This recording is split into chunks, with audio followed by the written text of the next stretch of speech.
Okay, welcome back. तो हमने अभी तक जो काम कर लिया है उसमें हमने दो पब्लिक और दो प्राइवेट सबनेट बना लिए हैं, और राउट टेबल भी हमने बना लिया और सबनेट को उसमें एसोसिएट कर दिया है। सही है। अब हम क्या करने जा रहे हैं, हम internet gateway, net gateway, elastic IP को हम देखेंगे और इनको कॉन्फ़िगर करेंगे राउट टेबल के साथ। तो आइए, तो अब हम चलते हैं इंटरनेट गेटवे की तरफ। ये जो इंटरनेट गेटवे आपको नज़र आ रहा है ये डिफ़ॉल्ट वीपीसी का है बेसिकली। और अब हम इंटरनेट गेटवे अपना बनाएंगे। इसका नाम रख देते हैं तलहा IGW इंटरनेट गेटवे। सही। कुछ भी नहीं करना है, जस्ट क्लिक और आपका इंटरनेट गेटवे तैयार हो गया। कितना सिंपल है यहाँ पर। तो कुछ भी नहीं करना। अब आप देखें कि यहाँ पे जो बाय डिफ़ॉल्ट जो IGW है हमारा इंटरनेट गेटवे है, उसके वो अटैच है, और जो हमने अभी बनाया है वो डिटैच फॉर्म में है। एक बात याद रखिएगा, एक इंटरनेट गेटवे एक वक्त में एक वीपीसी के साथ ही अटैच हो सकता है। एक वीपीसी एक वक्त में एक इंटरनेट गेटवे को ही अपने साथ अटैच कर सकती है, दो या तीन को नहीं कर सकती। It's impossible. सही। तो अब हम देखते हैं इसको अटैच करके।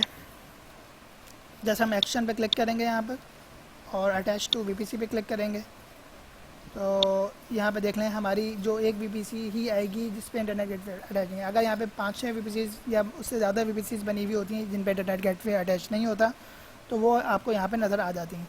तो यहाँ पे एक ही नज़र आ रही है। हमने अपनी वीपीसी पे क्लिक किया और जस्ट अटैच इंटरनेट गेटवे। आपका इंटरनेट गेटवे अपनी वीपीसी के साथ अटैच हो चुका है। ओके। तो अब जो है हम इंटरनेट गेटवे हमने बना लिया है। अब हमारा अगला स्टेप है नेट गेटवे और ईआईपी को कॉन्फ़िगर करना है इसके साथ। नेट गेटवे पे चलते हैं। ओके। तो हम यहाँ पे एक नेट गेटवे बना लेते हैं, तलहा NGW नेट गेटवे। अच्छा, नेट गेटवे के बारे में एक बात हमेशा के लिए याद रखिएगा, नेट गेटवे बनता हमेशा पब्लिक सबनेट के अंदर है। सही है। और अटैच प्राइवेट, यानी कि इसके राउट जो होते हैं वो प्राइवेट राउट टेबल में डाले जाते हैं। सही। इसका फ़लसफ़ा क्या है, इसका मकसद क्या है, ये उन प्राइवेट मशीन्स को पब्लिक पर लेके जाता है, यानी कि उस पब्लिक डाटा पर एक्सेस करवाता है जो इंटरनेट पे अवेलेबल है। जैसे कि अगर आपकी प्राइवेट मशीन है, आपको विंडोज़ अपडेट करनी है, तो आप उसकी अपडेट जब रन करेंगे तो ये क्या करेगा, प्राइवेट राउटेबल लेके जाएगा पब्लिक के पास, पब्लिक लेके जाएगा इंटरनेट में उस एड्रेस पे, एंड देन आपकी जो रिक्वेस्ट होगी उसको वो अप्रूव करेगा। यानी कि कोई डायरेक्टली आपकी मशीन पे एक्सेस नहीं कर सकता, लेकिन मशीन बाहर एक्सेस कर सकती है। तो ये प्राइवेट राउट टेबल बेसिकली काम करता है, इसलिए इसको पब्लिक में बनाया जाता है और ये अटैच इसके राउट्स प्राइवेट में होते हैं। ओके। तो हम यहाँ इसको बना लेते हैं तलहा पब्लिक सबनेट 1 में, और एक एलोकेट कर लेते हैं elastic IP. Elastic IP allocate हो गई, and just create net gateway. आपका नेट गेटवे जो है वो बन रहा है। इसकी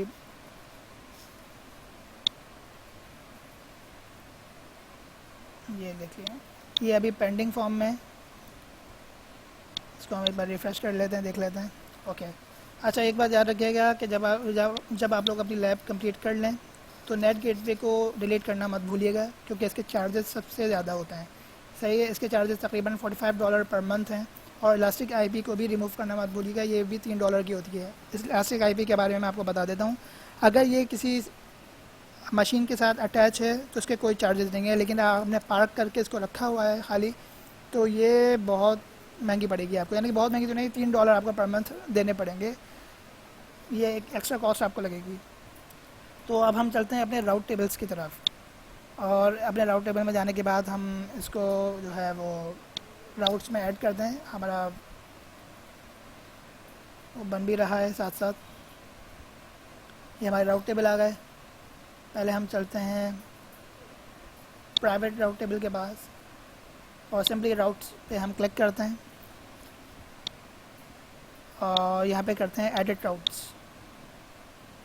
एडिट राउट्स में करने के बाद हम जस्ट ऐड करेंगे राउट और इसको हम 0.0.0 पे हम रखेंगे। ये प्राइवेट है तो यहाँ पे नेट गेटवे अटैच होगा, सही। अब आपका प्राइवेट राउट टेबल और प्राइवेट सबनेट हकीकत में प्राइवेट सबनेट बनेंगे क्योंकि अब उसमें नेट गेटवे अटैच हो चुका है। सिर्फ नाम लिखने से प्राइवेट पब्लिक नहीं हो जाता है, उसकी एसोसिएशन देखनी पड़ती है। तो अब आप देख सकते हैं आपका जो है वो प्राइवेट राउट टेबल में राउट्स ऐड हो चुके होंगे। सॉरी,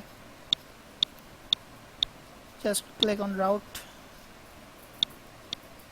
और ये देख लीजिए यहाँ पे आपका नेट गेटवे ऐड हो गया है। अब हम पब्लिक की तरफ चलते हैं अपने, और यहाँ पर हम एडिट करते हैं राउट टेबल, ऐड राउट 0.0 और यहाँ पे हम इंटरनेट गेटवे